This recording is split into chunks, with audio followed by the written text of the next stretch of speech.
Acetone में जो force of attraction है बिटवीन टू मॉलिक्यूल वो लेस होता है as compare to water molecule.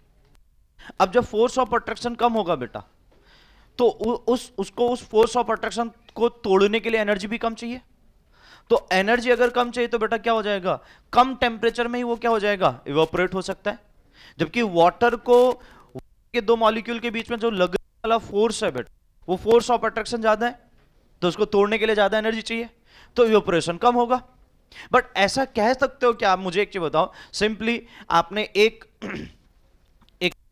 थोड़ा सरफेस एरिया ज्यादा हो, या हम पॉट लिया जैसे हम कटोरी बोलते हैं बेटा, में अगर आप एसीटोन रखा है सेम अमाउंट का और उतना ही सेम अमाउंट का आपने वाटर रखा, मतलब दोनों का अमाउंट सेम हो, तो यह बात सही है कि इवापोरेशन एसीटोन का ज्यादा होगा, सही है ना। लेकिन यह तो कहना जरूरी नहीं है कि ना बेटा वो उसका बॉइलिंग पॉइंट है पर वो उसका बॉइलिंग पॉइंट आ जाएगा, ये तो गलत हो जाएगा ना। तो कहने का मीन्स ये है बेटा कि तो बॉइलिंग पॉइंट की डेफिनेशन तो सब एक हर एक सेम ही है ना, कि भाई बॉइलिंग पॉइंट का मतलब क्या हो गया बेटा, कि वो टेम्परेचर जिस पे हमारे पास उस लिक्विड का जो लिक्विड है उसके जो वेपर बन रहे हैं, उस वेपर का उस सरफेस पे जो प्रेशर लग रहा है वो प्रेशर एटमॉस्फेरिक प्रेशर के बराबर हो जाए। यानी मैं कह सकता हूं कि जो एसीटोन है उस एसीटोन का जो वेपर प्रेशर उस सरफेस पर उसके एसीटोन के लिक्विड सरफेस पर जो वेपर उसके बन रहे हैं उनका जो प्रेशर लग रहा है वो 1 atm हो जा रहा होगा 56 डिग्री सेल्सियस पे, तो बॉइलिंग पॉइंट अचीव हो जाएगा बेटा। और अब मैंने क्या बोला कि वाटर का यही 100 डिग्री सेल्सियस होता है। क्यों ऐसा हो रहा है, बिकॉज वाटर में लगने वाला force of attraction between two molecule is greater than as compare to acetone, तो उसको हायर टेम्परेचर चाहिए उस कंडीशन में लाने के लिए। तो किसी भी लिक्विड के बॉइलिंग पॉइंट को डिफाइन करने का एक ही तरीका है बेटा, ठीक है ना। उसमें हर एक का बॉइलिंग पॉइंट तो अलग होगा, ये बात तो सीधी ना। अब आपको क्या लगता है एसीटोन, एसीटोन में आपने ये कहा कि मोलर मास तो एसीटोन का ज्यादा होगा। अगर एसीटोन का फॉर्मूला लिखूं मैं आपको आपके सामने, देखो ये कंडीशन आपको यहीं से ज्यादा कनेक्ट करेगी जो इसने क्वेश्चन पूछा है बेटा। एसीटोन मतलब CH3COCH3, ठीक है। मतलब इसका स्ट्रक्चर देखो, अभी मैं खैर ज्यादा स्ट्रक्चर में तो नहीं जाऊंगा, लेकिन बस ठीक है यहां पर आपको स्ट्रक्चर के लिए जाऊं तो इस टाइप का बेसिक स्ट्रक्चर है, ठीक है ना। तो अब काउंट कर लो बेटा, मोलर मास तो क्या होगा, वाटर से ज्यादा होगा। अब ये बात तो सही है ना कि मोलर मास जो हमारे पास है, अगर एसीटोन की बात करें उसका मोलर मास वाटर से ज्यादा है, ये तो सीधे सीधे पता चल रहा है, क्योंकि वाटर का हमारे पास होता है 18 और इसका मोलर मास है बेटा हमारे पास उससे कई ज्यादा, क्योंकि 3 कार्बन है। यानी अगर फॉर्मूला बनाओ तो C3H6O बनेगा, बोला हाँ कि ना। तो बेटा ये अगर आप देखो 36 तो यही हो गया, +6 42 +16, तो मतलब आप देखो बेटा 36 तो केवल 3 कार्बन ने कर दिया, मतलब इसका डबल, इसका तो 18 होता है, इसका डबल इन 3 कार्बन ने ही कर दिया। अगर आप देख रहे हो तो समझे कि नहीं समझे। तो अब अकॉर्डिंग टू मास हम सीधे सीधे यही कह सकते हैं ना कि भाई बॉइलिंग पॉइंट जो होगा वो एसीटोन का ज्यादा होना चाहिए, ठीक है ना बेटा।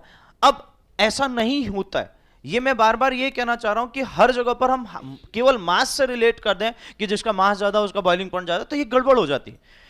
हम हर हमेशा एक पॉइंट पे जाते हैं, जो मैंने आपको जब मैंने वॉन्डर वॉल रेडियस बताई थी तब एक बात कही थी वॉल फोर्स की, अगर आपको याद हो पीरियोडिक टेबल में जब हमने वॉन्डर वॉल रेडियस पढ़ी थी तो मैंने आपको बोला था कि वॉन्डर वॉल फोर्स होता है, फोर्स बिटवीन टू मॉलिक्यूल।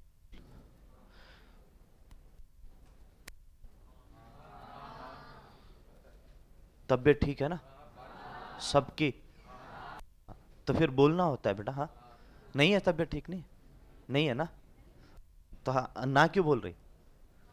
हाँ तो अब बेटा जो वॉन्डरवॉल फोर्स है, बहुत टाइप ऑफ वॉन्डरवॉल फोर्स अलग अलग टाइप के होते हैं बेटा, अपन पढ़ेंगे उसको, क्योंकि वो इंटरमॉलिक्यूलर फोर्सेस हैं, वहां हम केमिकल बॉन्ड में उसको स्टडी करेंगे। लेकिन वॉन्डरवॉल फोर्स जो है वो अलग अलग कैटेगरी के हैं, बट मेरे को कैटेगरी में नहीं जाना है, मुझे ये कहना है कि बेटा force between two molecule is known as van der Waals force या अट्रैक्टिव फोर्स। ये सबसे ज्यादा रिस्पॉन्सिबल होता है बेटा बॉइलिंग पॉइंट के लिए, ये सबसे ज्यादा रिस्पॉन्सिबल होता है बॉइलिंग पॉइंट के लिए। आप कहीं पर भी आगे पूरे, चाहे केमिस्ट्री में अगर आप देखो बेटा, तो जो कोई अलग अलग फेज में, जैसे मैं अगर आपको बात करूं, यहीं पर एक एग्जांपल जब कनेक्ट कर रहा हूं तो तीसरा पॉइंट भी लिख सकता हूं कि H2S। अब सुनिएगा बहुत अच्छे से, हम ये कहते हैं कि इसका मोलर मास 18 है, जब इसका मोलर मास काउंट करोगे 34 होगा अगर मैं देखूं तो, और इसी वजह से कह रहा हूं ध्यान दीजिएगा। तो अब बोला जाता है बेटा कि इसका मास कम होने के बावजूद भी ये लिक्विड फॉर्म में एग्जिस्ट करता है, जबकि इसका मास ज्यादा होने के बावजूद भी ये गैसियस फॉर्म में एग्जिस्ट करता है। Why? Because of the force of attraction between the two molecule या वैन डर वाल फोर्स। मैं ये कह सकता हूं कि बेटा यहां वैन डर वाल फोर्स ज्यादा है, इसकी वजह से क्या होगा बेटा, हमारे पास वो मॉलिक्यूल बहुत अट्रैक्ट रहेंगे एक दूसरे के, जिसकी वजह से क्या होगा बेटा, उनके बीच में जो फोर्स ऑफ अट्रैक्शन है बहुत ज्यादा हो गया है, और फोर्स ऑफ अट्रैक्शन होने की वजह से वो लिक्विड स्टेट में कन्वर्ट हो जाएगा, एक टाइप से कंडेंस होके कन्वर्ट हो जाएगा लिक्विड स्टेट में, because of force of attraction बहुत ज्यादा है। यहीं पर देखूं तो फोर्स ऑफ अट्रैक्शन इसके कंपैरिजन में, मैं ऐसा नहीं बोलूंगा कि इसमें फोर्स ऑफ अट्रैक्शन नहीं है, इसमें फोर्स ऑफ अट्रैक्शन क्या हो गया बेटा, ज्यादा, इसमें फोर्स ऑफ अट्रैक्शन उसके रिस्पेक्ट में कम। ये कंपैरिजन है, समझे कि नहीं समझे? It is the comparison between the two different compound, how to deal with a first and second one on the basis of force of attraction. अब अगर जिसमें फोर्स ऑफ अट्रैक्शन ज्यादा होगा बेटा, उसके फोर्स को तोड़ने के लिए एनर्जी भी तो ज्यादा चाहिए, और जिसमें फोर्स ऑफ अट्रैक्शन कम होगा उसको तोड़ने के लिए एनर्जी कम चाहिए। अगर ये गैसेस स्टेट में होगा बेटा तो इसका तो बॉइलिंग पॉइंट बहुत कम हो जाएगा ना, जबकि है एक ही पीरियड के, सॉरी एक ही ग्रुप के एलिमेंट, और ऑक्सीजन के जस्ट नीचे सल्फर आता है। और प्रैक्टिकली ये समझ में आता है अपने को भी बेटा कि जैसे जैसे मास बढ़ता है वैसे वैसे स्टेट चेंज होता है, हम ये कहते हैं। लेकिन यहां तो स्टेट चेंज कैसे हुआ? स्टेट चेंज होने का मतलब अगर ऊपर लिक्विड है तो नीचे लिक्विड का कंडेंस ज्यादा होना, साथ में सॉलिड फॉर्म में कन्वर्ट होना, लेकिन यहां तो गैसेस स्टेट में आ गया। समझे कि नहीं समझे? तो इसलिए बॉइलिंग पॉइंट भी अपने आप क्या हो जाएगा बेटा, हायर हो जाएगा। तो पॉइंट ये है बेटा कि हमें कनेक्ट किस बेसिस पे करना है। अगर ऐसे मॉलिक्यूल दे दिए जाएं, ऐसे कंपाउंड दे दिए जाएं, वो कंप्लीटली डिपेंड करते हैं उनके फोर्स ऑफ अट्रैक्शन पे। किस पे डिपेंड करते हैं बेटा? अब अगर एसीटोन में फोर्स ऑफ अट्रैक्शन कम हो गया और वाटर में फोर्स ऑफ अट्रैक्शन ज्यादा हो गया, तो मैं इतना ही कहूंगा कि बेटा सीधी सीधी बात है भाई, जहां फोर्स ऑफ अट्रैक्शन ज्यादा होगा वहां उस फोर्स ऑफ अट्रैक्शन को तोड़ने के लिए एनर्जी चाहिए होगी। तो भाई दोनों लिक्विड फेज में है तो मैं उसका बॉइलिंग पॉइंट ज्यादा कहूंगा जिसका फोर्स ऑफ अट्रैक्शन ज्यादा होगा। सो boiling point is basically define, अगर आप दो अलग अलग लिक्विड, देखो होता क्या है, डेफिनेशन सबको आप पता चल चुके, पता है ना? मतलब ऐसा तो नहीं है कि आगे जाके ये कंफ्यूज हो जाओ कि बॉइलिंग पॉइंट क्या होता है, क्या बोलो, हो जाओगे ना आगे जाके कंफ्यूज? नहीं हो जाएंगे, याद रहेगा ना? मैं इसलिए कह रहा हूं बेटा क्योंकि आगे जाके इसका इंपॉर्टेंस आपको बहुत ज्यादा दिखेगा। वो कहते हैं ना, देखो यहां तो छोटे छोटे ये डेफिनेशन है, आगे जाके एप्लीकेशन है। अब सपोज करो बेटा आगे जाके आपको बॉइलिंग पॉइंट का डेफिनेशन नहीं पता और हम सीधे उसके एप्लीकेशन में चले, तो क्या होगा बेटा, आप कंफ्यूज ही होते रहोगे, उसमें घूमते रहोगे। तो वो फिर क्या होता है, अपने को परेशान करते। जो मैं आपको बता रहा था बेटा कि यहां पर हम बेसिक चीजें आपको पढ़ा रहे हैं, तो आपका काम यह है कि उसको परफेक्ट करना। अपनी जितनी भी सबसे मेजर प्रॉब्लम है कि जितनी गलतियां होती है बेटा उनको इंप्रूव करना, और अगर वो अच्छे से आप इंप्रूव करते हुए चलो तो आपको ऑब्वियस है कि आपके मिस्टेक सॉल्व करते हुए चलेंगे तो आप ग्रो आराम से कर सकते हो। तो उसी बिहाफ में मैं ये कहना चाह रहा हूं कि जो हमने बॉइलिंग पॉइंट वहां पर डिस्कस किया है, बॉइलिंग पॉइंट क्या होता है हमें पता है, लेकिन अगर दो अलग अलग लिक्विड हमें दिए और हमें यह पहचानना है किसका बॉइलिंग पॉइंट ज्यादा होगा किसका कम होगा, तो हम कहां से डील करेंगे? फोर्स ऑफ अट्रैक्शन से डील करेंगे। कहां से डील करेंगे? तो जिसका फोर्स ऑफ अट्रैक्शन उसका बॉइलिंग पॉइंट ज्यादा। समझे कि नहीं समझे? हाँ, तो बात एक बेटा, फोर्स ऑफ अट्रैक्शन ज्यादा होगा तो काइनेटिक एनर्जी में रीच करने में उसको ज्यादा टाइम लगेगा।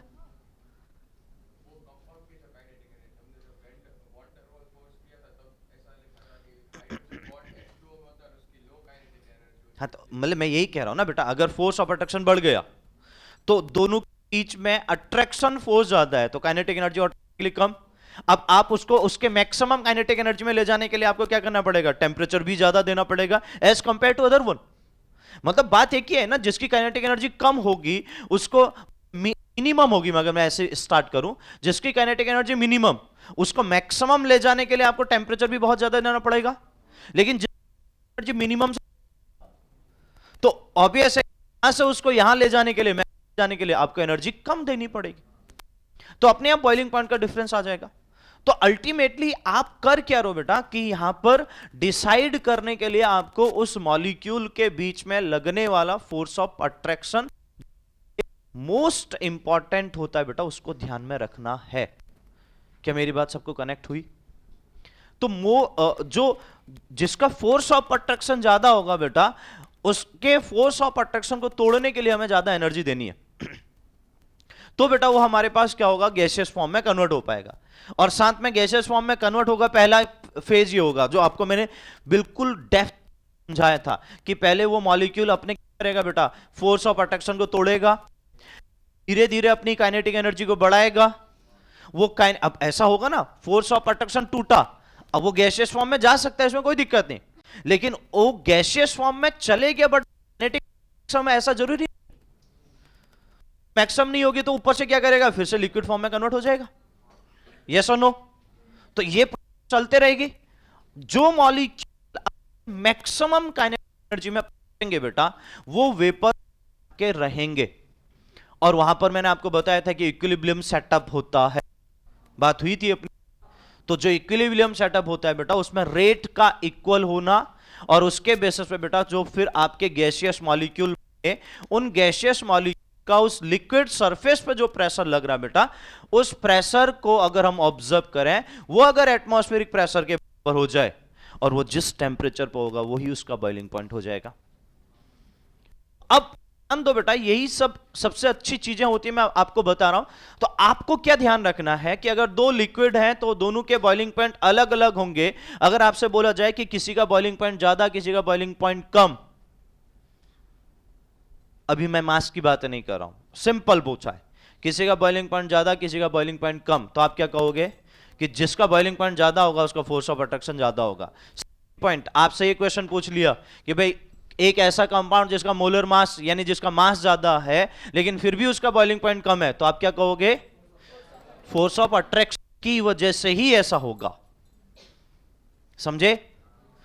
अगर दो लिक्विड है जिसका बॉइलिंग पॉइंट ज्यादा है बेटा, भले ही उसका मास कम है, तो अगर फोर्स ऑफ अट्रैक्शन ज्यादा होगा तो बॉइलिंग पॉइंट अपने आप ज्यादा होगा।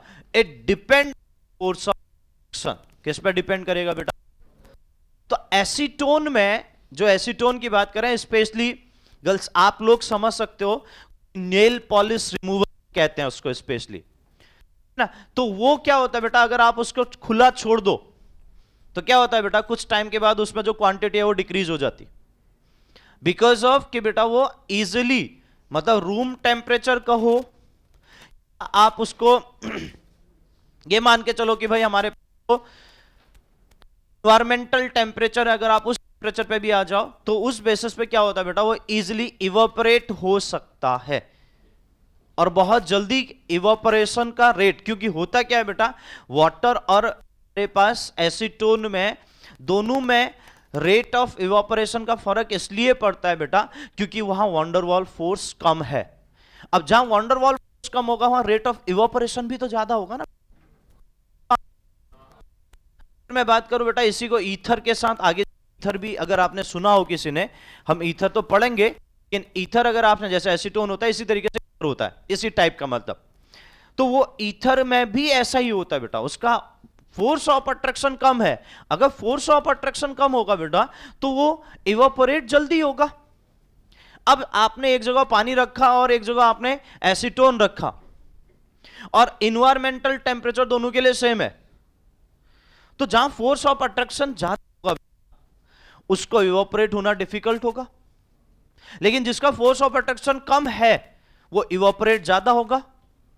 तो जो ज्यादा इवोपरेट होगा बेटा वो क्वांटिटी में आपको कम होते हुए दिखेगा, जबकि पानी आपको क्वांटिटी में कम हो रहा है, इसमें कोई नहीं है। इवोपरेट भले ही 2 मॉलिक्यूल 10 मॉलिक्यूल हो रहे हैं, हमें दिख नहीं रहे हैं क्योंकि इतना लार्ज डिफरेंस नहीं आता है पानी के क्वांटिटी में, इसलिए हम क्या कहते हैं बेटा ज्यादा चेंज नहीं हुआ है। लेकिन मैंने आपको एग्जांपल दिए थे बहुत अच्छे अच्छे कि अगर आप बेटा वो पोछा लगा रहे हो तो पानी के मॉलिक्यूल, वाटर मॉलिक्यूल तो है ना, जब आपने पोछा लगाया बेटा उस एरिया पे जो आपके वाटर मॉलिक्यूल आए तो सही ना, तो हुआ क्या बेटा, आपने फैन चालू किया तो इवापोरेट हो गए, तो आपने क्या किया, रेट ऑफ इवापोरेशन को बढ़ा दिया। अब वहीं पर बेटा अगर आप लैब में एसीटोन को खुला छोड़ दो, अगर आपने वो लैब में गए और लैब में आपने एसीटोन को खुला छोड़ दिया और ऊपर से फैन चला दिया, तो बेटा विद इन 2-3 मिनट आप पूरे लैब में देखोगे कि उसके जो एक कोने पर आपने एसीटोन खुला छोड़ा है लेकिन पूरे रूम में उसकी कंप्लीटली फ्रेग्रेंस पहुंच जाएगी। Understood every? और ऐसा क्यों होता है बेटा? Because it evaporate very very rapidly. समझे कि नहीं समझे? जो वो इवापोरेट हो रहा है बेटा वो बहुत रैपिडली हो रहा है because force of attraction is very less. बात समझ में आई? तो ये पूरा इसका लॉजिक है बेटा फोर्स ऑफ अट्रैक्शन पे। इसलिए मैंने आपको बोला देखो, इसे कभी भी इस पॉइंट पे मत जाना कि केवल मास बढ़ेगा तो बॉइलिंग पॉइंट बढ़ेगा। आपको हर हमेशा किससे डिफाइन करना है चीजों को कि बॉइलिंग पॉइंट कैसे है? फोर्स ऑफ अट्रैक्शन से। तो आप कहोगे कि दो अलग अलग लिक्विड का बॉइलिंग पॉइंट डिफाइन करने के लिए मास डिपेंडेंट है, लेकिन मास ऑलवेज डिपेंडेंट हो, ये गलत हो जाएगा। तो आप ऑलवेज डिपेंडेंट किस पर होगे? फोर्स ऑफ अट्रैक्शन पर। जिसका फोर्स ऑफ अट्रैक्शन ज्यादा उसका बॉइलिंग पॉइंट ज्यादा। Understood everyone? और फोर्स ऑफ अट्रैक्शन क्या है वो बेसिक मैंने आपको बता रखा है। बाकी आप टाइप ऑफ अट्रैक्शन तो जो हमारे पास वॉन्डर वॉल फोर्स है वो आप डिस्कस करोगे जब हम आगे आएंगे, लेकिन बेसिक मैंने आपको बता दिया। Understood everyone? Any doubt? क्या मेरी बात सब लोग समझे?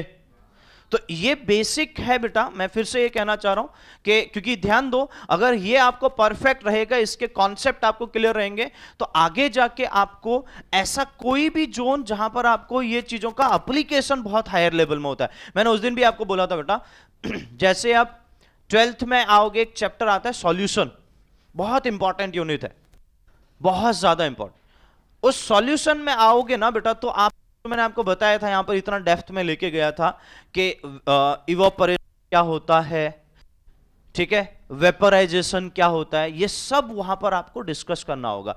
और उसके बेसिस पे क्या होता है कि जो मैंने आपको बोला था ना कि वेपर प्रेशर, उन वेपर का उस सरफेस पे लगने वाला जो प्रेशर है, वेपर प्रेशर बोला था ना, यहां पर केवल डेफिनेशन यहां बताया कि वेपर प्रेशर है क्या, या वहां पर इसी वेपर प्रेशर का एप्लीकेशन जो वहां पर आपको हुए आपको क्वेश्चन के फॉर्म में मिलेगा, न्यूमेरिकल फॉर्म में।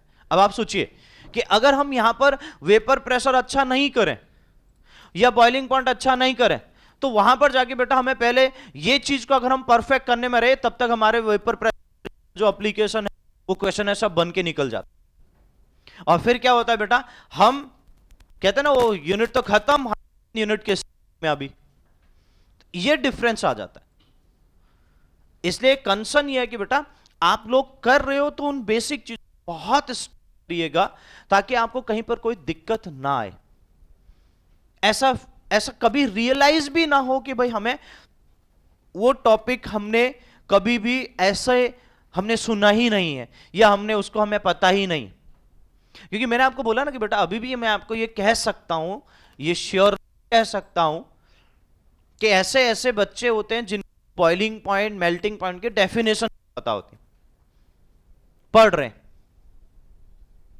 लेकिन आप समझो मैंने आपको बोला कि भाई मैंने आपको डेफिनेशन बताया, ठीक है ना, वो तो आपको कंप्लीटली कनेक्ट हो जानी चाहिए। अब आपको मैं एक ऐसे ये इसीलिए कह रहा हूं, आपको एग्जांपल दे रहा हूं कि मतलब मैंने 10th में ज़्यादा यूनिट जब मतलब मैंने नहीं लिए, मैंने जितने भी यूनिट लिए वो सभी यूनिट ऐसे थे जिनमें बॉइलिंग पॉइंट से रिलेटेड कोई कॉन्सेप्ट नहीं था।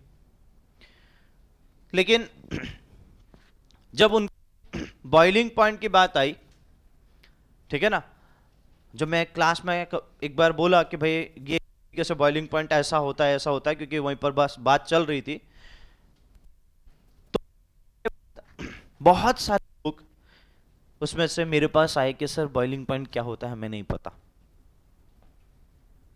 अब सोचो, मैं किसी को ये नहीं कह रहा हूं कि भाई नहीं पता, क्यों नहीं पता, नहीं पढ़ा, क्यों नहीं पढ़ा, मैं इस पे नहीं जा रहा हूं। लेकिन मैं कह रहा हूं बेटा कि फिर वो क्या होता है, हमें चीजें वो परेशान करती है। वो तो अच्छा हुआ कि उनको नहीं पता था, मैंने बॉइलिंग पॉइंट का नाम यूज किया तो उनने अभी पूछ लिया, नहीं तो आगे जाके फिर बेटा उनको आगे जाके वो चीजें परेशान करेंगी।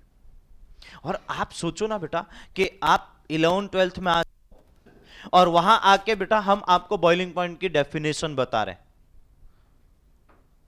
हमारे पास बेटा पॉइंट की डेफिनेशन करने का काम नहीं होता है। और आप समझो, आप समझिए अगर अच्छे से, बॉइलिंग पॉइंट को डिफाइन करने में अपने को कितना टाइम लगा था। वो छोटा 1 मिनट का तो टॉपिक है नहीं। डेफिनेशन भले आधे मिनट में आप बोल सकते हो बेटा, लेकिन उसको समझने के लिए पहले, डेफिनेशन को कनेक्ट करने के लिए पहले वो टॉपिक बहुत अच्छे से समझ में आना चाहिए कि ऐसा क्यों हो रहा है।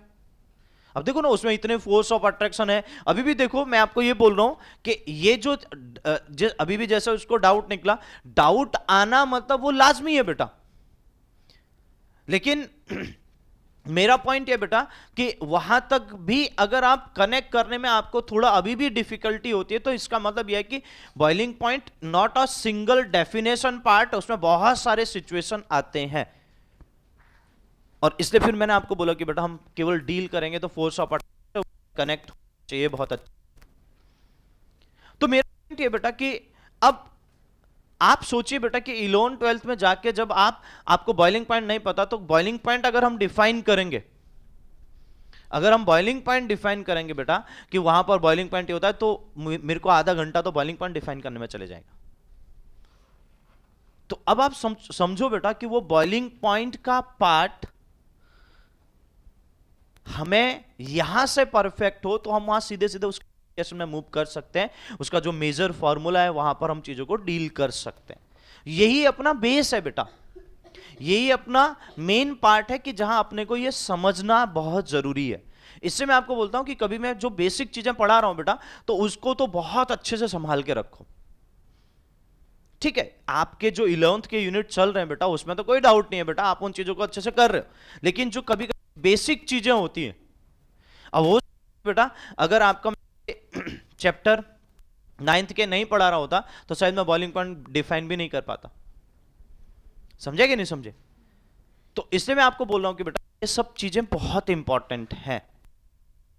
तो बेटा कि कल मैं जो बार बार कह रहा था कि बेटा हमने स्टार्टिंग में ही मैटर जब पढ़ा तो हमने बात करी थी, मैटर के लिए उसका मास, उसका वॉल्यूम होना, यानी वो कुछ स्पेस ऑक्यूपाई करेगा। अगर किसी ने कुछ स्पेस ऑक्यूपाई करा मतलब उसका कुछ ना कुछ वॉल्यूम होगा। तो ये कल बात करी थी हमने। तो अब जब हमने मैटर को डिफाइन किया था स्टार्टिंग में, तब भी ये बात करी थी और कल भी हम ये बोल रहे थे। लेकिन अब हमने ये भी बता दिया ना कि यहां पर वॉल्यूम 0 हो जाएगा फिर तो मैटर का पार्ट रहेगा ही नहीं ना। समझे कि नहीं समझे? तो वो कहां पर हो रहा था ये कल देखा, और कल मैंने उसको आपको कंप्लीटली उस फॉर्मूले से डिफाइन भी किया, ताकि आपको कहीं पर कोई ऐसा पॉइंट, ऐसी प्रॉब्लम क्रिएट ना हो जिसकी वजह से आप ये समझ नहीं पाओ कि भाई हमारे पास, हमने ये बात तो कही थी लेकिन मैंने आपके साथ साथ उसको प्रूफ भी कर दिया। तो ये सब बेसिक बेसिक चीजें बेटा, छोटे छोटे टॉपिक जहां पर हमें समझना बहुत जरूरी है। तो कल हमने ये जो पॉइंट डिस्कस किया था बेटा, वो कंप्लीट होते हुए आज मैं छोटा सा इसमें जो 2-3 टॉपिक है उनको कंप्लीट करते हुए आज इसको कर देते हैं, और फिर उसके बाद हम आगे केमिकल बॉन्डिंग में चलेंगे। आई थिंक इसमें जो पार्ट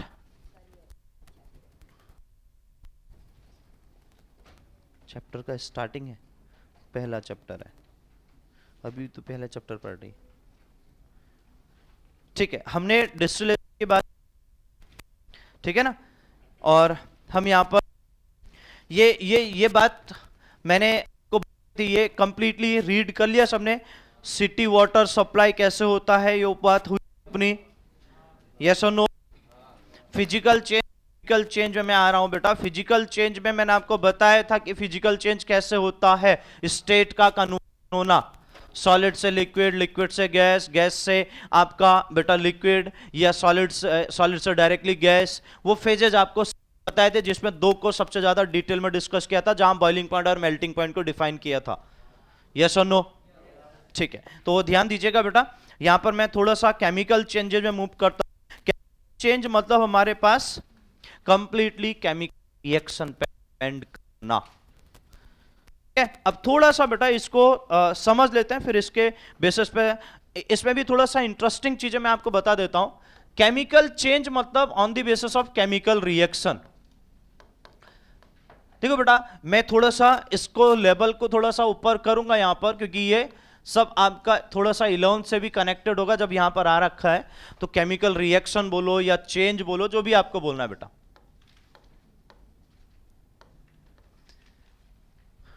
अब पहले तो ये समझिए, फिजिकल चेंज का मतलब, अगर कोई मुझे सॉलिड स्टेट में दिख रहा है, ऑब्जर्व करिएगा मेरी बात को बेटा, अगर कोई मुझे सॉलिड स्टेट में दिख रहा है तो मैं उसको क्या कर रहा हूं बेटा, उसको लिक्विड फॉर्म में कन्वर्ट कर रहा हूं या गैसेस फॉर्म में कन्वर्ट कर रहा हूं।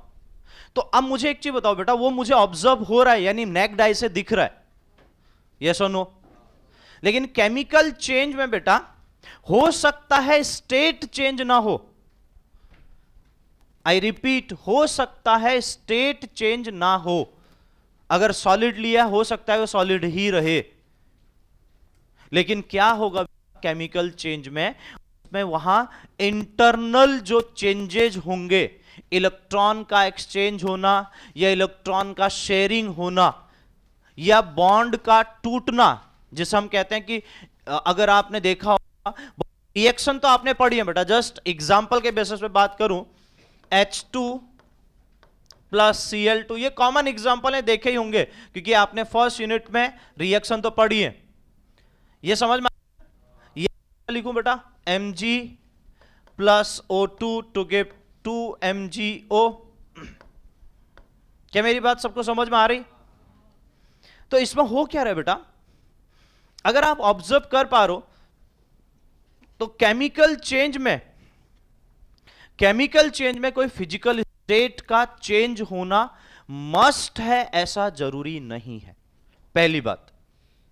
दूसरी बात, केमिकल चेंज में आपका जो कंपाउंड बन रहा है उससे आप चीजों को रियलाइज कर सकते हो कि हां केमिकल चेंज हुआ है, लेकिन केमिकल चेंज आपको दिखेगा नहीं। अगर आप ये चाहो कि भाई वो दिखे कि भाई चेंज कैसे हो रहा है, जैसे अगर मैं आपको बोलूं बेटा आइस क्यूब उठा के यहां पर रख दो, वो मेल्ट कैसे हो रहा है आप फील कर सकते हो। धीरे धीरे वो पूरा आइस का साइज जो है वो डिक्रीज होता है और वाटर जो है बेटा हमारे पास इंक्रीज होते हुए दिखता है, हम फील भी करते हैं। ये बात सही है, यस और नो? ठीक है, तो और साथ में बेटा अगर आप वाटर को हीट कर रहे हो गैसियस फॉर्म में कन्वर्ट करने के लिए, तो जो मैं बॉइलिंग पॉइंट की बात नहीं कर रहा हूं, आपने क्या किया, इवोपोरेशन की बात करता हूं बेटा। इवोपोरेशन में टेम्परेचर बढ़ाते आपने 90 डिग्री सेल्सियस पे टेम्परेचर रखा तो वाटर मॉलिक्यूल ऊपर जाते हुए वाटर वेपर फॉर्म में जाते हुए दिख, यस और नो? मैं एक बहुत अच्छा एग्जांपल आपको बेटा, कभी आप हिली एरियाज में इस विंटर सीजन में अगर आप गए, प्रॉपर इस विंटर सीजन में हिली एरियाज में गए बेटा, तो आपने देखा होगा कि वहां पर बाहर का टेम्परेचर जो मैं आपको बोलता हूं कि बहुत होता है, ठीक है, या नेगेटिव में होता है। तो जब आप सामने खड़े होके आज आमने सामने बात भी कर रहे हो ना, तो माउथ से जो स्टीम निकलती है वो कभी आपने फील करी क्या? तो वो क्या बेटा, वो भी हमारे पास क्या बेटा, वो वाटर के या हमारे पास वो जो एक टाइप से कह सकते हैं बेटा, जो पर्टिकुलर गैसियस है वो हायर काइनेटिक एनर्जी में है और वो हायर से लोअर काइनेटिक एनर्जी में जा रही है बेटा, तो ऑटोमेटिक, और लोअर मतलब बहुत लोअर, तो हमें वो प्रॉपरली फील होता है। Is that clear everyone? तो उसी तरीके से मैं कह रहा हूं बेटा कि वो आप उस फिजिकल स्टेट को फील कर सकते हैं। कोई डाउट नहीं है, क्योंकि फिजिकल चेंज एक्चुअली हमें क्या होते हैं बेटा, ऑब्जर्व होते हैं। बट केमिकल चेंज में मैंने आपको बोला कि भाई ऐसा हो सकता है कि उसका फिजिकल स्टेट चेंज ना हो, लेकिन केमिकल चेंज में आपको क्या होगा बेटा, जो अंदर बॉन्ड बन रहे हैं या टूट रहे हैं के बेसिस पे बेटा आपको कंप्लीटली वहां पर रिएक्शन होती है, और वो रिएक्शन से बेटा आपके दूसरे, अगर मैं बात करूं यहां पर कुछ और था तो यहां पर कुछ और, यस और नो, मतलब एक केमिकल से दूसरे केमिकल का फॉर्मेशन होना, सिंपल वर्ड में आपके, उसको हम क्या बोलते हैं, एक कंपाउंड से या एक सब्सटेंस से दूसरे सब्सटेंस का फॉर्मेशन होना। मुझे बताओ बेटा, मैं वाटर का ही फॉर्म ले लेता हूं, वाटर का सॉलिड, लिक्विड, गैस ले लेता हूं, तीनों स्टेट में अगर मैं आपसे बोलूं वाटर, तो आपसे बोलूं बेटा उसका कॉन्स्टिट्यूएंट पार्टिकल क्या होगा, तो आप कहोगे H2O है। सॉलिड, लिक्विड, गैस तीनों फेज में अगर मैं जाता हूं तो मैं आपसे पूछूं बेटा वाटर के कॉन्स्टिट्यूएंट पार्टिकल क्या है, तो क्या बोलोगे, H2O। तीनों स्टेट अलग अलग है, लेकिन वाटर का जो बेसिक फॉर्मूला है वो चेंज हुआ क्या, नहीं हुआ ना। इट मींस बेटा हमारे पास क्या कंडीशन है कि वहां कोई केमिकल चेंज नहीं हुआ है, मतलब वहां कोई केमिकल रिएक्शन नहीं हो रही है, उसने अपना फिजिकल स्टेट चेंज किया है, एक स्टेट में कन्वर्ट हुआ है। Understood everyone? But the chemical change, it is based on the chemical reaction and it depends on the type of bond, which type of bond is breaking and which type of bond is, ये completely chemical reaction पे depend करता है। तो उस basis पे आप अगर समझ पा रहे हो तो कुछ बॉन्ड टूटते हैं और कुछ बॉन्ड बनते हैं, जिसे हम कहते हैं कि old bond is breaking and new bond is formed. तो पुराने बॉन्ड टूटे बेटा और नए बॉन्ड बने, तो ultimately that is the changes of chemical reaction. ये केमिकल रिएक्शन में जो चेंजेस आपको दिखेगा, इसी बेसिस पे एक नए कंपाउंड का जनरेशन हुआ। आपके सामने रिएक्शन है, ऊपर देख लो आप, एक H2 है बेटा, हाइड्रोजन गैस है, एक Cl2 है, Cl क्लोरीन गैस है, दोनों के गैसियस के कॉम्बिनेशन से एक HCl कंपाउंड बना। सही है कि नहीं है? तो HCl जो बना बेटा वो एक अलग टाइप का केमिकल है, उसको मैं ये तो नहीं कह सकता हूं कि वो H2 है, उसको मैं ये तो नहीं Cl2 है, लेकिन ये जरूर कह सकता हूं कि वो H2 और Cl2 से बना है। सही है? और दूसरी बात, केवल वो H2 और Cl2 से बने ये भी जरूरी नहीं है। अब ध्यान दो कि किसी एक कंपाउंड को बनाने के बहुत सारे रास्ते हो सकते हैं। बात समझ रहे हो कि नहीं समझ रहे हो? आप ये कहो कि केवल एक ही रास्ता हो, ऐसा जरूरी नहीं है बेटा।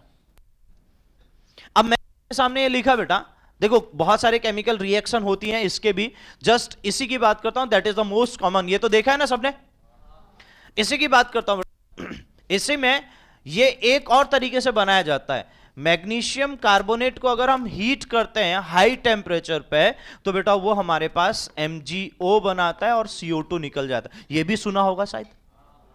अब मुझे बताओ, ये मैंने एक दूसरे रास्ते से भी तो बना दिया।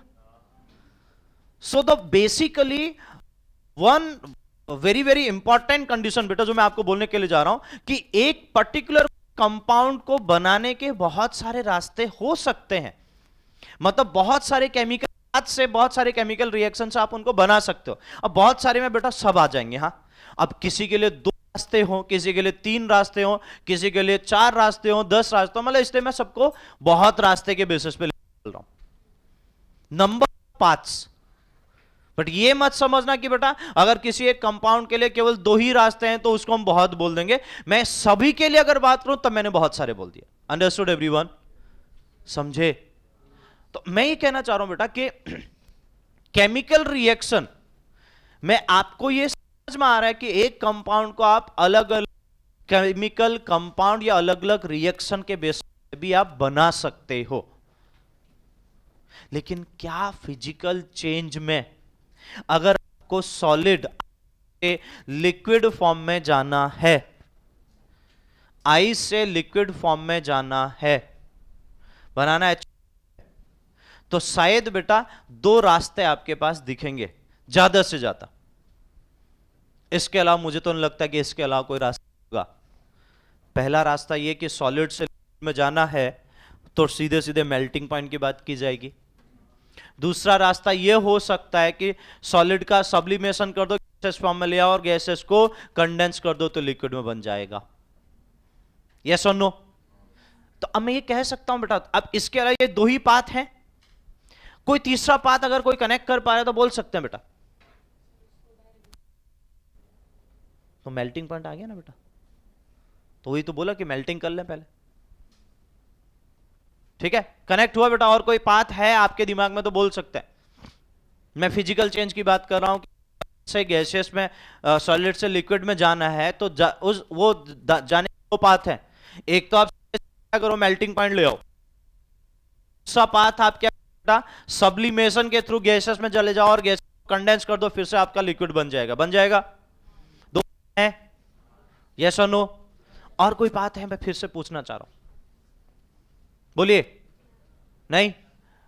तो अब ध्यान दो बेटा, फिजिकल में, फिजिकल प्रोसेस में या फिजिकल चेंजेज में मैक्सिमम या मिनिमम कहो, जो भी आपको कहना बेटा, लिमिटेड पाथ होते हैं। मैं ऐसे एन नंबर ऑफ पाथ की बात नहीं कर सकता हूं, लिमिटेड पाथ होते हैं। अगर लिमिटेड पाथ है तो ऑब्वियस है कि बेटा मैं ये कहूंगा कि भाई वहां पर हमें उन लिमिटेड पाथ से हमें ये पता चलेगा कि भाई वो उसको हम लिमिटेड पाथ से ही ले जा सकते हैं। इसका मतलब बेटा हमारे पास उसके चेंजेस के लिए हम एन नंबर ऑफ पाथ की बात नहीं कर पाएंगे। Understood everyone? बात समझ में आई? केमिकल रिएक्शन में मैंने आपको बोला कि एक कंपाउंड को बनाने के दो रास्ते, चार रास्ते, बहुत सारे रास्ते आपको मिल सकते हैं। It is based on the type of chemical reaction. Understood everyone? तो ओवरऑल अगर बात करें तो ये हम कह सकते हैं, ये पॉइंट भी हम वहां पर इंक्लूड कर सकते हैं। तो सबसे पहले बेटा थोड़ा सा जो डिफरेंस था वो मैंने आपको बताया। अब मैं बात करना चाह रहा हूं बेटा, यहां पर थोड़ा सा कनेक्ट करिएगा। जो मैं पॉइंट बोल रहा था कि भाई H2 और Cl2 मिलके HCl बना रहे, तो हो क्या रहा बेटा हमारे पास यहां पर ब्रेकिंग ऑफ बॉन्ड। मतलब देखिए यहां पर मैं फिर से लिख रहा हूं रिएक्शन में H2 plus Cl2 to give HCl। अगर मैं बैलेंस करूं तो 2HCl लिख देता हूं। यहां क्या होगा बेटा, breaking of bond, breaking of bond. सही है? समझे बच्चों? और यहां पर क्या हो रहा है बेटा, फॉर्मेशन ऑफ बॉन्ड। यस और नो? Formation of bond. चलिए अब आप समझिए, ब्रेकिंग ऑफ बॉन्ड, बॉन्ड को तोड़ने के लिए एनर्जी चाहिए कि रिलीज होगी? चाहिए। अगर एनर्जी चाहिए तो बेटा वो एनर्जी हम दे रहे हैं से। बताओ एक्सोथर्मिक या एंडोथर्मिक? गुड, एंडोथर्मिक मतलब डेल्टा एच किस में, पॉजिटिव में। जैसे हम क्या बोल रहे हैं बेटा, एंडोथर्मिक। क्या बोल रहे हैं? याद रहेगा सबको? गुड, ठीक है। और बेटा बॉन्ड फॉर्म हो रहा है, एनर्जी रिलीज होगी कि देनी पड़ेगी? बिल्कुल सही है बेटा, रिलीज होगी। तो एनर्जी रिलीज हो रही है तो इसका मतलब डेल्टा एच किस में होगा, यानी क्या बोलेंगे, एक्सोथर्मिक। क्या मेरी बात सबको समझ में आई? गुड। अब अगर एक्सोथर्मिक है, एनर्जी रिलीज हो रही है बेटा, और पर हम एनर्जी दे रहे हैं, ये कि कोई भी केमिकल, अब आप समझिए, अब आप दो, अभी हमने फिजिकल चेंज की बात करी, थोड़ा सा कम करता हूं। फिजिकल चेंज में क्या था, आपने सॉलिड से लिक्विड फॉर्म में गए तो एनर्जी देनी ही पड़ेगी और कोई ऑप्शन नहीं होगा। ऐसा तो नहीं कि बाद में सॉलिड से लिक्विड में आप एनर्जी रिलीज होगी बाद में, क्या बोलो? नहीं ना। कंडीशन है या नहीं है या हमारे पास एनर्जी रिलीज होनी है, बस एक ही कंडीशन चलेगी। हाँ, सब्लिमेशन के बेसिस पर आप कह सकते हो कि सब्लिमेशन में आपने क्या किया, पहले एनर्जी रिलीज आ सकती है, ये कंडीशन आ सकती है। तो इसका मतलब क्या होगा बेटा, यहां पर ये बात आ रही है कि उस केसेस में कहीं कहीं पर आप ये कह सकते हो कि एनर्जी देनी भी पड़ेगी, रिलीज भी होगी, लेकिन यहां तो ऑलवेज ऐसा ही होगा ना। बोलो हाँ के ना? भाई जब रिएक्टेंट है, रिएक्टेंट का बॉन्ड टूटेगा, और बन रहा है तो वहां बॉन्ड हो रहा है। तो यहां तो ऑलवेज ऐसी ही कंडीशन चलेगी ना जो बोर्ड पे लिखा है। अरे बोलो हाँ कि ना, यहां तो ऑलवेज ऐसी ही कंडीशन चलेगी ना। अरे यस और नो, तो तबियत ठीक है ना। हाँ, तो अब अगर केमिकल रिएक्शन हो रही है बेटा, तो वो केमिकल रिएक्शन हमारे पास बॉन्ड को तोड़ेगा भी, बॉन्ड को फॉर्म भी करेगा। ये एक इंपॉर्टेंट कंडीशन मैं आपको फिर से बता दूं बेटा। And the third thing that is another very very important, कि बेटा हमारे पास H2 और Cl2 में अगर आप देख रहे हो जो केमिकल चेंज हो रहा है, वो केमिकल चेंज आप देख नहीं सकते हो necked I. It is not visible in a necked आई। ये केमिकल चेंज आप देख नहीं पाओगे, ये ध्यान रखिएगा। आपको लगेगा भाई रिएक्शन हो रही है नहीं हो रही पता नहीं। अब ये पता कैसे चलेगा, मैं आपको थोड़ा सा इस बेसिस पे समझाता हूं। मतलब ये जब तक आपको, अच्छा एक चीज बताओ, मैं प्रैक्टिकल चीज बताता हूं, आप समझ पाओगे अच्छे से। अगर बेटा आपको कोई रिएक्शन नहीं पता, ठीक है ना, आपको कोई रिएक्शन नहीं पता, सपोज करो आपको जो हम नॉर्मली केमिकल रिएक्शन देखते हैं, जो हम नॉर्मली देखते हैं, मैं उसी पे आ जाता हूं। आपने ये देखा बेटा, मैं आपको बताता हूं example, Eno, Eno most of the सबने देखा है, देखा ना। तो इनो में होता क्या बेटा, जब आप उसमें देखो, आपने जो उसमें वो जो इनो का जो पाउडर फॉर्म है वो लिया और उसमें पानी डाला, तो वहां कुछ फोम्स बनते हैं, उसे बोलते हैं बेटा इफरवेसेंस के साथ CO2 का निकलना। मतलब वो जो आपके फोम टाइप का जो बन रहा है आपको, वो फोम टाइप के ऊपर को वो CO2 का रिलीज होना। इफरवेसेंस विद CO2, CO2 के साथ एफरवेसेंस जो दिख रहा है बेटा, वो कंप्लीटली ये बताता है कि CO2 गैस वहां पर रिलीज हो रही है। वो देखा, दैट इज द प्रोसेस। अब एक सपोज करो, हमें तो अब क्या है, पता चल जाता है, और हमने ये CO2 के बारे में बहुत सुन भी लिया होता है, पता भी होता है। इस जोन में आके आप CO2 के बारे में तो थोड़ा अच्छे से जानते हो ना, ये भी सुना है, ये भी सबको पता है कि CO2 हम रिलीज करते हैं, O2 हम इनटेक करते हैं, ये भी पता है, हाँ कि ना। लेकिन एक छोटे बच्चे को बता दो जिसको पता ही नहीं है बेटा CO2 के बारे में, O2 के बारे में कुछ होता है, तो उसका वो मस्त गेम दिखेगा ना, हाँ कि ना। उसको तो क्या, हाँ कुछ हो रहा है, अच्छा दिखेगा कि भाई ऐसा कुछ ऊपर को हमारे पास CO2 गैस बन रही है, हमें आपको पता है। लेकिन उस छोटे बच्चे को नहीं पता जिसको CO2 के बारे में यहां पर या वहां पर कुछ होता है, या CO2 होता क्या है उसको पता ही नहीं है। तो उसको तो क्या दिख रहा है बेटा, एक जस्ट एक फॉर्मेशन होते हुए एक नई चीज दिख रही है, तो उसके लिए तो बेटा वो क्या है, गेम टाइप का ही है। क्या मैं सही कह रहा हूं? लेकिन ध्यान दो बेटा, मैं इसी तरीके से आपको समझाना चाह रहा हूं कि अगर आपको कोई प्रैक्टिकल, अगर मैं आपको दिखाऊं, बस लग रहा है कि भाई हो सकता है कि भाई उसमें कलर चेंज हो रहा है, तो आपको लगेगा भाई हाँ मजा आ रहा है। इसमें भी मतलब क्या होता है, जनरली मैं देखता था बेटा बच्चों को कि भाई कभी कभी का मौका मिला तो बच्चों को देखता था कि भाई वो कहते हैं सर किसी में भी कुछ मिक्स करो ना, कुछ तो बनेगा। लैब में क्या होता है बेटा, क्या रखे रहते हैं, तो प्रैक्टिकल हुआ या प्रैक्टिकल चालू कर रहे हैं या प्रैक्टिकल देख रहे हैं, तो मैं तो क्या देखता था ना, जब वो बस था तो देखता था मैं कि हाँ बच्चे कैसे कर रहे हैं क्या कर। तो जब देखते थे तो अपने को वहां पर वो मेरे पास बच्चे बोलते इसमें इसको इसमें मिक्स करते हैं कुछ तो ना, इसको इसमें मिक्स करते हैं कुछ तो होगा। मतलब अल्टीमेट क्या होता है बेटा कि आपको वहां पर यह लगता है कि भाई कोई भी केमिकल को मिक्स करो कुछ भी आपको होते हुए दिखेगा। इसमें कोई डाउट नहीं है बेटा कि कुछ होते हुए ना दिखे, पॉसिबल नहीं है, होगा। केमिकल रिएक्शन है, दो को मिक्स करोगे, अगर उसके लिए उसको रिक्वायर कंडीशन को आप रिएक्शन प्रोसेस करते हुए दिखाएगा। लेकिन आप मुझे बताओ बेटा, हम वहां पर किसी में भी कुछ किसी को मिक्स कर बनेगा, लेकिन ये पता कैसे लगाओगे कि यही बनेगा? बात समझ में आई कि नहीं आई? तो अब क्या होता है, उसके लिए प्रैक्टिकल करने का तरीका कि आपने ये कंपाउंड बनाया, इस अमाउंट में बनाया, ये कंपाउंड को दूसरे किसी कंपाउंड रिएक्ट करोगे तो ये कंपाउंड है, उसके आपको रिएक्शन दी है। अब जो बेटा बुक है, हमें पता है ये बनेगा, क्योंकि हमने रिएक्शन देखा, उसका प्रोसीजर लिखा है, साइंटिस्ट ने प्रैक्टिकल करके उस चीजों के बारे में कंप्लीटली बताया। लेकिन आप किसी को किसी में कुछ भी मिक्स करो बेटा, तो ये बात तो सही है कुछ बनेगा, लेकिन क्या बनेगा इसका प्रोसीजर तो आपको भी नहीं पता, और ना हमें पता। हमने भी वो कोई प्रैक्टिकल ऑब्जर्वेशन तो हर एक कंपाउंड के बारे में किया ना, समझे कि नहीं समझे?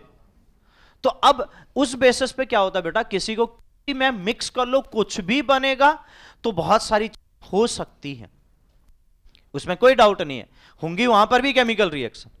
लेकिन पॉइंट यह है बेटा कि हमारे पास वो केमिकल रिएक्शन हमारे लिए अननोन हो जाएंगे, और जब अननोन हो जाएंगे बेटा तो उसके बारे में कोई इंफॉर्मेशन नहीं है, तो आप बता कैसे पाओगे कि यही बनेगा?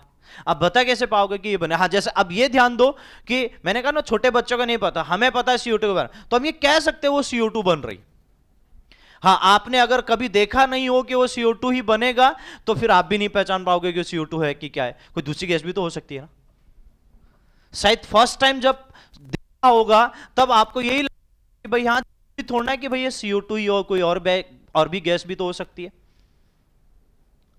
लेकिन ये बोला गया कि नहीं CO2 है, फिर बाद में थोड़ा बहुत समझदारी आई तो उसमें इंग्रेडिएंट पड़े कि भाई ये चीज ऐड होती है, तो पता चला हाँ CO2 रिलीज होगी। अब ये चीज को मैं आप समझा दूं, अब देखो यहां पर तो समझना, ये चीज को आपको आगे एक्सप्लेन करता हूं कि जब ऑर्गेनिक के प्रैक्टिकल करोगे, जैसे मैं आपको बोला हूं कि ये केमिकल चेंज में बेसिक आपको कंप्लीटली दे रहा हूं ताकि आपको समझ में आ जाए।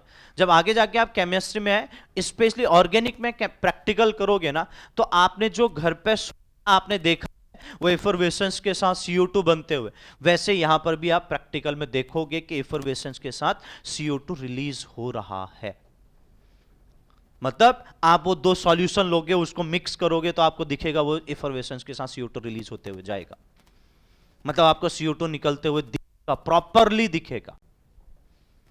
ये उनके सब टेस्ट आपको फील होंगे, आप देखोगे। तो अभी तक मेरा पॉइंट यह है कि बेटा केमिकल चेंज केवल जो आप तक समझते आ रहे थे बेटा, ऐसा नहीं है कि केमिकल चेंज बस रिएक्शन हो रही चल रहे हैं। रिएक्शन के लिए बहुत सारी रिक्वायर्ड कंडीशंस होती हैं। आपने देखो, फिर बताता हूं एक एग्जांपल, वो पोलो की बेटा वाली बेटा की जो है वो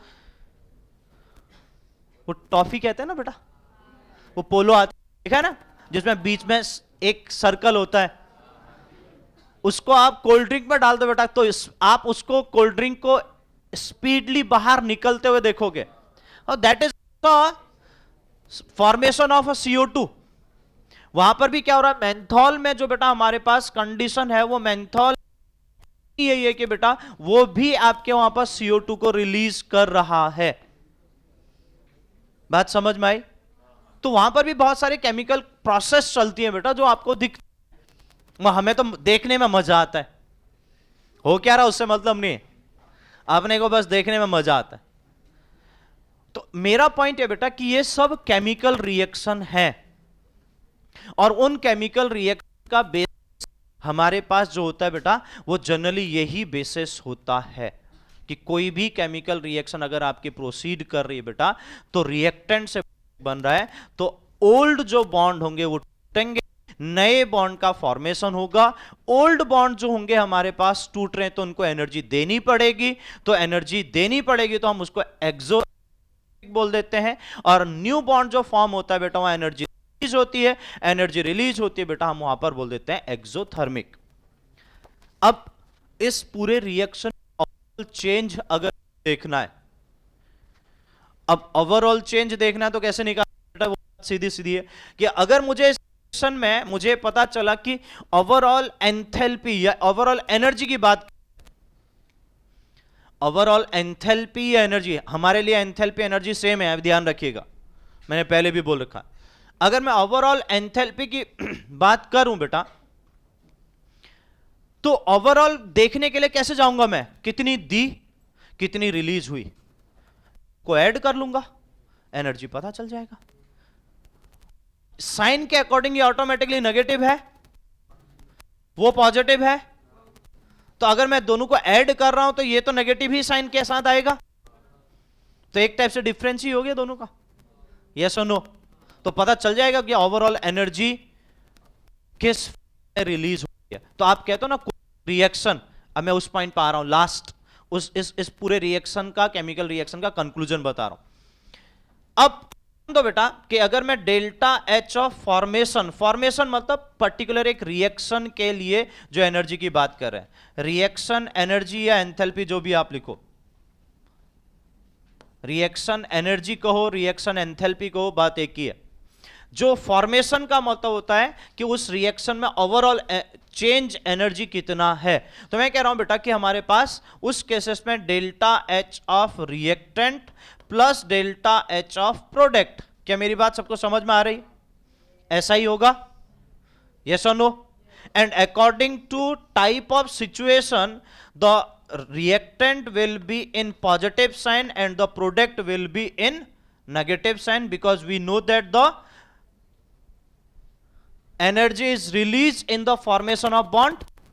तो एनर्जी रिलीज होगी। तो फाइनली यहां पर बेटा अगर मैं फॉर्मूला लिखूं आप डेल्टा एच ऑफ फॉर्मेशन के लिए, तो हमारे पास delta H of R minus delta H of P हो जाएगा। बेटा बोलो जल्दी से, क्या मेरी बात सबको समझ में आई?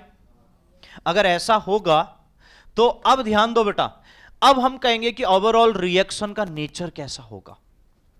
देखो अब मैं आपसे कह रहा हूं कि यहां डेल्टा एच से दो केसेस बन सकते हैं। पहला केस डेल्टा एच नेगेटिव भी आ सकता है, डेल्टा एच ऑफ फॉर्मेशन, मैं जब भी एफ लिखूं दैट इज मीन फॉर्मेशन, वो नेगेटिव हो सकता है। बोलो जल्दी से, और कब होगा नेगेटिव?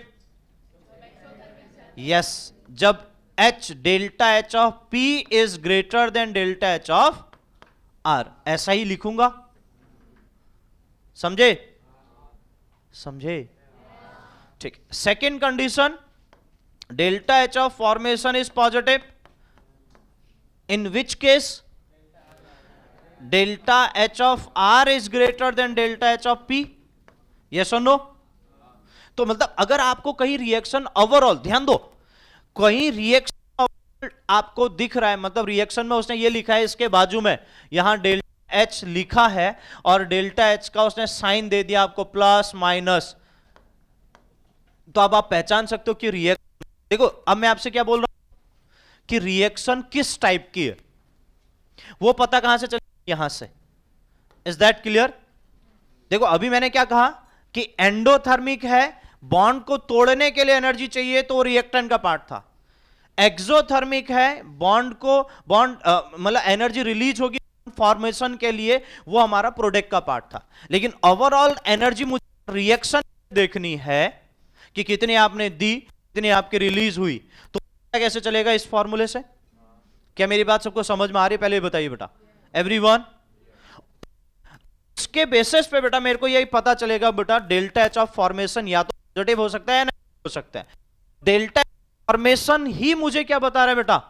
उस ओवरऑल रिएक्शन का टाइप बता रहा है कि वो रिएक्शन एक्चुअली, देखो अब मैं रिएक्शन की बात कर रहा हूं कि वो रिएक्शन एक्चुअली एंडोथर्मिक है कि एक्सोथर्मिक है। और ऐसा केस भी बन सकता है दोनों इक्वल टू जीरो, ऐसा केस भी बन सकता है, बट ऐसा केस बहुत रेयर होता है, ऐसा केस बहुत रेयर होता है। इसे मेरे को केसेस लिखवाया ही नहीं है ताकि कंफ्यूजन हो।